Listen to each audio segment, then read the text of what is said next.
নমস্কার।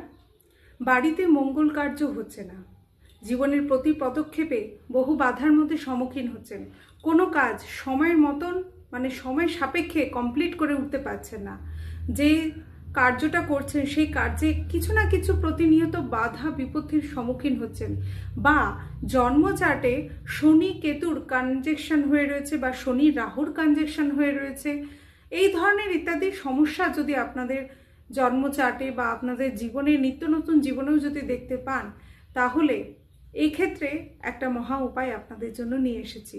আর একটা কথা বলবো, অনেক সময় দেখা যায় যে আপনার জন্মচার্টে যদি কোনো অশুভ যোগ থাকে এবং সেই যোগের উপর কোনো শুভ গ্রহের দৃষ্টিও যদি না থাকে, তাহলেও আপনারা কিন্তু এই উপায়টা করতে পারেন।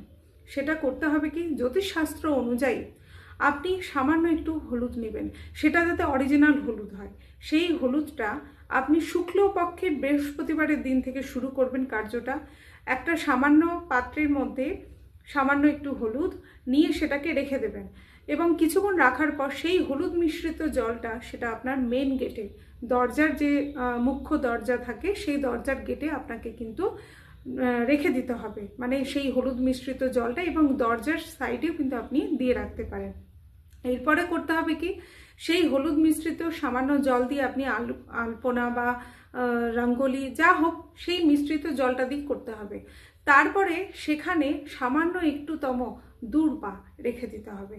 সেটা করার সময় আপনি যেটা মন্ত্র করবেন সেটা হচ্ছে আপনার যে বাড়ির যদি কোনো দীক্ষা মন্ত্র থাকে সেই মন্ত্র করতে পারেন, কিংবা গায়ত্রী মন্ত্র করে আপনি সেটা করে রাখবেন। দেখবেন এটা কন্টিনিউ যদি আপনারা 1 মাস যদি করতে পারেন, শুক্লপক্ষের দিন থেকে শুরু করে, তার ডেফিনেটলি আপনার বাড়ির মধ্যে গ্রহ যে সমস্ত পরিবেশ যদি খারাপ থাকে সেটাও ঠিক হবে, গ্রহগত কানেকশন যদি খারাপ থাকে সেটাও ঠিক হবে, এবং বাড়ির বাস্তুটাও কিন্তু ঠিক হতে শুরু করবে। করে দেখুন এই উপায়, অবশ্যই কমেন্টে জানাবেন। ধন্যবাদ।